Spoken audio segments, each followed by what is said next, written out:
Hello friends, मेरे YouTube channel English वे में आप सभी का स्वागत है। तो चलिए शुरू करते हैं आज की। ये स्टोरी शॉर्ट स्टोरी है और थोड़ी सी हॉरर स्टोरी भी है। तो इसका टाइटल है द बैंसीज क्राई। इसका मतलब हो गया कि बंसी का क्राई यानी रोना, बंसी का रोना। Alice lived near the forest with her parents and grandparents।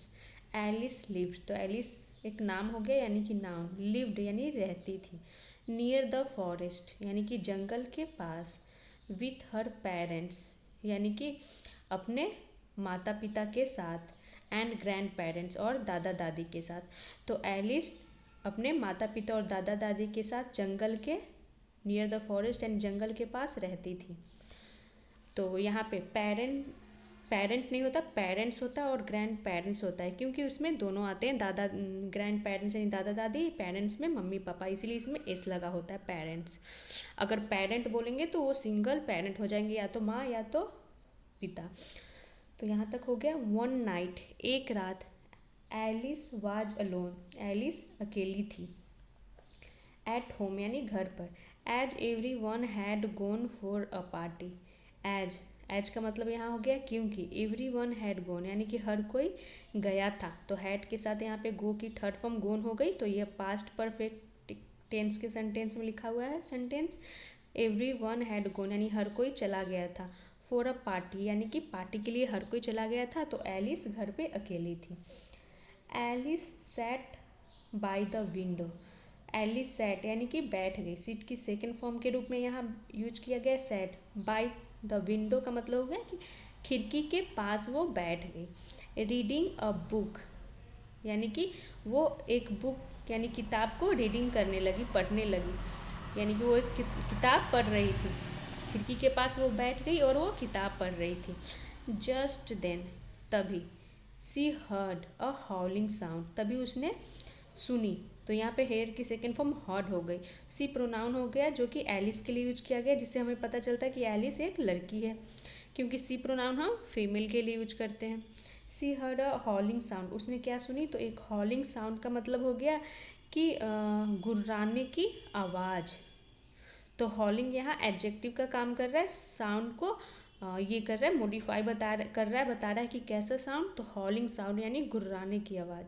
Like a wolves, कैसा, तो लाइक यानी जैसा, एक उल्फ्स, तो इसका मतलब हो गया एक भेड़िए के जैसा। साउंड कैसा था, तो एक भेड़िए के जो गुर्राने की आवाज़ होती है, तो वैसा ही आवाज़ था। Scared, she moved away from the window into the kitchen। Scared यानी कि डर करके, सी मूव्ड अवे यानी कि वो, मूव्ड अवे का मतलब हो गया कि वो चली गई, फ्रॉम द विंडो यानी वो विंडो से हट गई, वहाँ से चली गई, इनटू द किचन, कहाँ चली गई, तो किचन में। इनटू यहाँ प्रीपोजिशन हो गया जो कि ये विंडो से हट करके वो किचन में जाने के लिए दिखा रहा है, इनटू प्रीपोजिशन, क्योंकि वो किचन के अंदर गई, तो इन टू डायरेक्शन को दिखाता है जाने के लिए, तो इनटू यहाँ प्रीपोजिशन हो गया, वो कहाँ गई, तो इनटू द किचन यानी कि रसोई घर में वो गई, वहाँ से हट करके। हाउ एवर, हालांकि, the howl was so loud that it seemed to follow her in all the rooms. The howl यानी जो चीख थी, वो इतनी तेज थी, सो लाउड यानी इतनी तेज थी कि, इट सीम्ड यानी कि यह प्रतीत हो रहा था, टू फॉलो हर यानी कि उसे फॉलो कर रहा था, यानी पीछा कर रहा था, हर यानी उसकी, प्रोनाउन हो गया यहाँ पे, इन ऑल द रूम्स यानी कि सभी कमरों में। तो इसका मतलब ये हो गया कि साउंड जो था, हॉल जो चीख था, गुर्राहट की जो आवाज़ थी, वो इतना तेज़ था कि उसे हर कमरे में पीछा कर रही थी, वो चीख, वो आवाज़ गुर्राने की। For an hour Alice moved throughout the house and could not understand where the sound was coming from. तो यहाँ तक देखते हैं।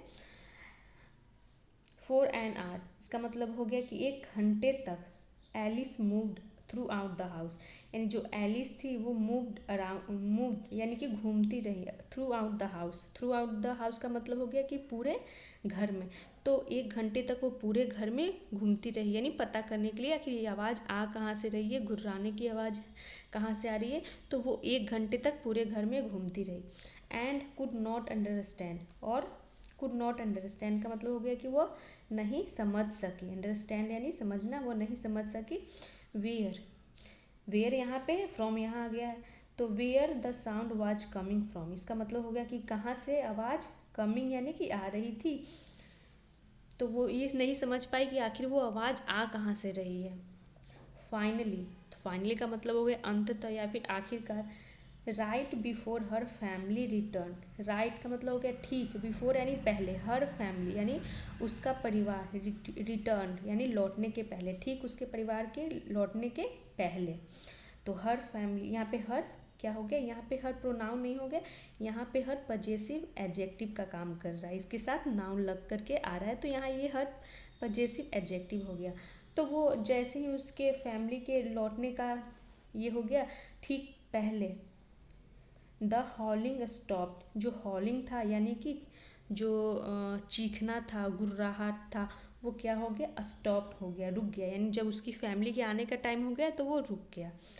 Terrified Alice told her mother about the howling, terrified यानी कि डरी हुई एलिस, टोल्ड, टेल की सेकेंड फॉर्म हो गई टोल्ड, हर मदर यानी अपनी माँ को बताई, तो यहाँ पर भी हर पजेसिव एडजेक्टिव हो गया, मदर यहाँ नाउन हो गया।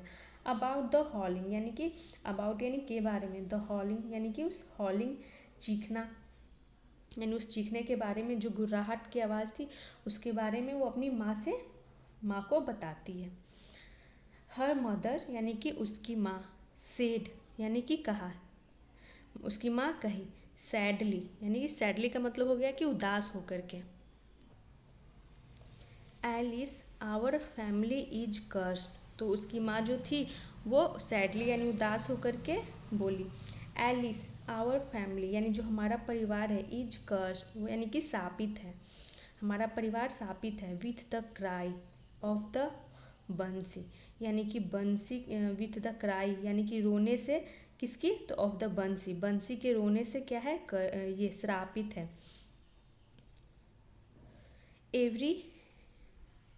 Every woman in our family has experienced it, यानी एवरी वुमन यानी कि प्रत्येक औरत, इन आवर फैमिली, तो उसकी माँ बता रही है कि हमारे परिवार का जो प्रत्येक औरत, हैड एक्सपीरियंस इट यानी कि इसे एक्सपीरियंस किया है, यानी कि एक्सपीरियंस का मतलब इसे अनुभव किया है, यानी कि सुना है। हर हमारे परिवार का जितने भी औरत हैं उसने इस आवाज़ को सुना है, अनुभव किया है। एक्सपीरियंस्ड का मतलब ये हो गया। और यहाँ पे ये थर्ड फॉर्म के रूप में लिखा है क्योंकि यहाँ पे हैज के साथ थर्ड फॉर्म प्रेजेंट परफेक्ट के रूप में सेंटेंस हो गया। Our family has experienced, if we hear यानी इसका मतलब हो गया यदि, वी हेयर यानी कि हम सुनते हैं, अ बंसी हॉलिंग यानी कि एक बंसी की हॉलिंग, हॉलिंग का मतलब चीखना, बंसी का चीखना। तो ये बंसी का मतलब ये हो गया, एक महिला भूत बोल सकते हैं, आत्मा होती है जो अपनी गुर्राहट भरी आवाज़ से लोगों को डराती है और अक्सर क्या करती है, मौत के बारे में भविष्यवाणी बताती है, संकेत देती है कि ज़रूर कुछ होने वाला है, तो उसे बंसी बोलते हैं। तो वो बताती कि इफ़ वी हेयर अ बंसी हॉलिंग यानी कि यदि हम सुनते हैं एक बंसी की हॉलिंग यानी चीखना, इट मीन्स यानी इसका मतलब है डैट कि समवन इन आवर फैमिली यानी कि कोई, इन आवर फैमिली यानी हमारे परिवार में कोई, कुड बी यानी कि हो सकता है, कुड बी यानी हो सकता है, इंजर्ड यानी जख्मी, या और यानी या, मे डाई यानी कि मर सकता है। तो वो उसकी माँ बताती है एलिस को कि जब भी कोई हमारे परिवार में इसका आवाज़ कोई सुनता है तो इसका मतलब होता है कि कोई हमारे घर में जख्मी हो सकता है या उसकी किसी की मृत्यु भी हो सकती है। अ फ्यू डेज लेटर, यानी कि कुछ दिनों के बाद, Alice great great grandmother passed away. तो कुछ दिनों के बाद एलिस की ग्रेट ग्रैंड मदर, तो ग्रेट ग्रैंड मदर का मतलब हो गया कि परदादी, पास्ट अवे नहीं, गुजर गई, उनका निधन हो गया। तो ये है एलिस जो शुरुआत में खिड़की के पास बुक रीडिंग कर रही है, तो उसे ये गुर्राने की आवाज़ सुनाई देती है जब घर में कोई भी नहीं था।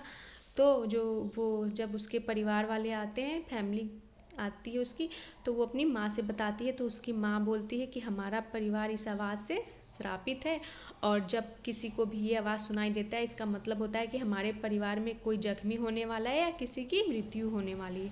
तो ये थी आज की शॉर्ट स्टोरी। सो ऐसे ही मैं वीडियोस लाती रहती हूँ, और भी हॉरर स्टोरी मैं लेकर आऊँगी।